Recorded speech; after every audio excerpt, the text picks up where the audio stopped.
So many horrific accusations, though, involving young singers, like children.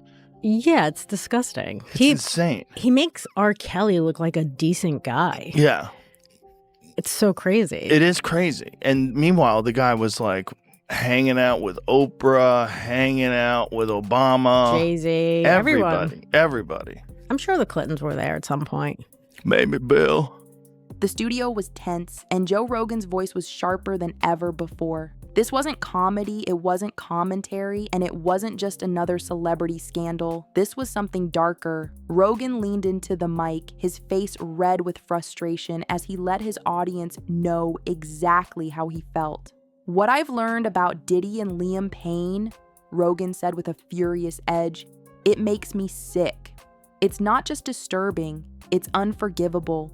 To even think that Diddy's name could be tied to Liam's death, man, it's beyond anything I've ever covered on this show." He took his own life, just like they're saying about Liam Payne. Why doesn't anyone want to see the same thing happening over and over and over again? Because if Diddy is responsible for Liam Payne, then he is without a doubt responsible for Aaron Carter. The room fell quiet. Joe wasn't laughing. He wasn't searching for the right words. The words poured out like a storm, fast and relentless. "Diddy has built his entire empire on manipulation and control," he continued. "And if you look close enough, the trail of destruction he's left behind isn't just about ruined careers. Now it's about lives being lost. And Liam Payne's death is one of the darkest examples yet." Joe's fury burned through every sentence. He reminded his listeners who Liam Payne was: a global superstar, a member of One Direction, a man who went from teenage fame to worldwide recognition almost overnight.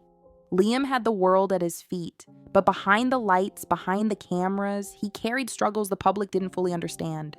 Then came the revelation that shook Rogan to his core. Evidence connecting Diddy to Liam's downward spiral. Contracts, associates, and circles of influence began painting a picture of how Liam, like others before him, had been caught in Diddy's web. Rogan's voice grew louder.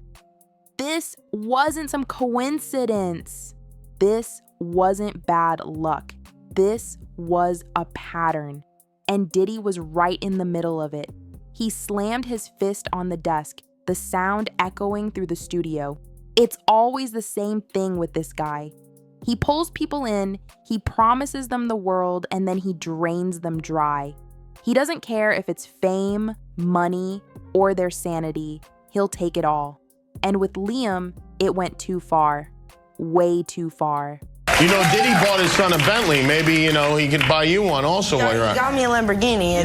Oh, well, that's nice. I haven't gotten it yet, though. Yeah, I know. When is that coming, that Lamborghini? We talked about this last time. He had the Lamborghini for a day or two, and he had access to the house, and he knows better than to be talking about the things that he does with Big Brother Puff on national television. Well, apparently not. Then came the revelation that shook Rogan to his core. Evidence connecting Diddy to Liam's downward spiral. Contracts, associates, and circles of influence began painting a picture of how Liam, like others before him, had been caught in Diddy's web. Rogan's voice grew louder. "This wasn't some coincidence. This wasn't bad luck. This was a pattern. And Diddy was right in the middle of it." He slammed his fist on the desk, the sound echoing through the studio. "It's always the same thing with this guy. He pulls people in, he promises them the world, and then he drains them dry. He doesn't care if it's fame, money, or their sanity. He'll take it all. And with Liam, it went too far. Way too far." Joe's face tightened as he spoke about Liam's final years, the struggles, the isolation, the attempts to rebuild his life, all while whispers of Diddy's influence lingered in the background. "You can't tell me it's a coincidence," Rogan said, shaking his head. "You can't tell me Diddy wasn't part of this toxic circle that broke Liam down, because every time you peel back the layers, every time you follow the connections, his name shows up." His tone turned cold, almost chilling. I love you, man. I got my MTV out. Savage! I'm a savage! Oh! I'm a savage! Whatever I want, I'm going to get! Whatever I want, I have to get! What up? How you listen? Do not entertain none of this nonsense and nothing over the phone. Alright. I'm gonna need you to get rid of all the leftover pizza boxes. The what? All the boxes left over from the pizza. All the boxes. Make sure you recycle the plastic like we talked about. Yeah. Can you reach out yet? Nah, Pop. He ghosting. I just motherfucker doing. He thinks sweet now because I'm in here. It's all good. You about to get out on bail. Everybody out there quiet as a motherfucker. Yeah. Yeah, exactly. We gonna let them have their little fun, but I'm still gonna have the last laugh. About all these lawsuits though, Pop. Ain't none of them getting shit. I ain't worth nothing. Ain't got shit in my name anyway. Don't even worry about it.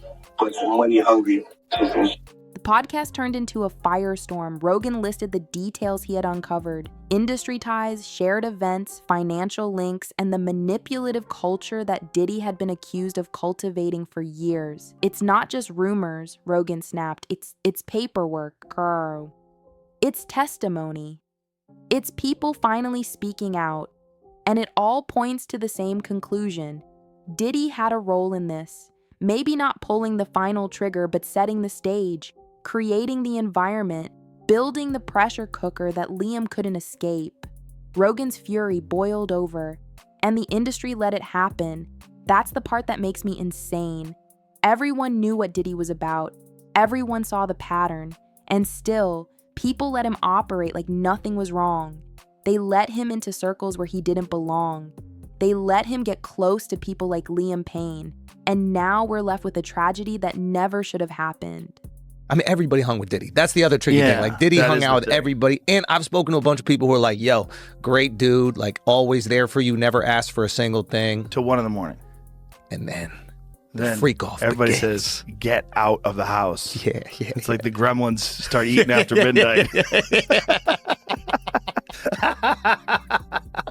Everybody who tells the stories like, I saw I go upstairs and these dudes are fucking like right on the couch. Yeah. And then I go in this room and these guys are fucking. And it's like, and pros. Like, apparently he was getting male gigolos to fuck girls. It's just amazing how many people in the Diddy party list that are supporting Kamala. Too. Yeah, seriously. It's like insane. Publicly, openly, like all in. Yes. It's like J-Lo like was like his ex-girlfriend.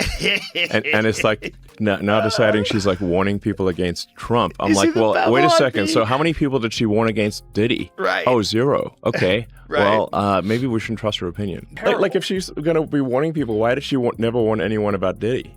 Exactly. Yeah. The whole thing is so strange to watch play out. It seems like the Diddy thing was like an Epstein type compromise deal where he had, whether he was doing it himself, conceivably, people want to think that he's attached to some intelligence agency or something like that. I think he's a gangster who made $1 billion and knew how to control people by compromising them. That's what I think. Whether or not he had help, I don't know. Whether or not he shared some of that information with people so they knew they had compromising stuff on people, I don't know. But clearly he was doing it for his own jollies too. There was something sick about it. By this point, Rogan wasn't just angry at Diddy. He was furious at the entire culture that let him thrive. It's not just Diddy, he barked. It's the executives who stayed silent. It's the managers who looked the other way. It's the fans who refused to believe anything could be wrong. All of them share the blame, but make no mistake, Diddy is at the center every time. He's the common denominator in story after story. And Liam's death is one of the most heartbreaking examples. Rogan paused, his voice dropping lower but no less intense. Liam deserved better. He deserved to live, to rebuild his life, to enjoy the success he worked so hard for. Instead, he got pulled into Diddy's world, and now he's gone. That's something I'll never forgive. The episode became a rallying cry. Rogan demanded accountability. He called on fans, industry leaders, and even governments to stop protecting Diddy. This man should not have power anymore, Joe said, his voice shaking with rage. He should not be allowed to walk around as if he's untouchable. Because every day we let that happen, we risk another tragedy like Liam Payne's. And with that, Rogan's fury hit its peak. He wasn't just angry, he was determined. If we don't stand up now, then Liam's death becomes just another headline. And I refuse to let that happen. Diddy needs to be held accountable, not tomorrow, not someday, now. The studio fell silent again, but this time it wasn't because Rogan had run out of words. It was because there were no more words needed. His anger had said it all. The truth was out. The connections had been exposed. And for Diddy, there was no hiding from the storm that was coming.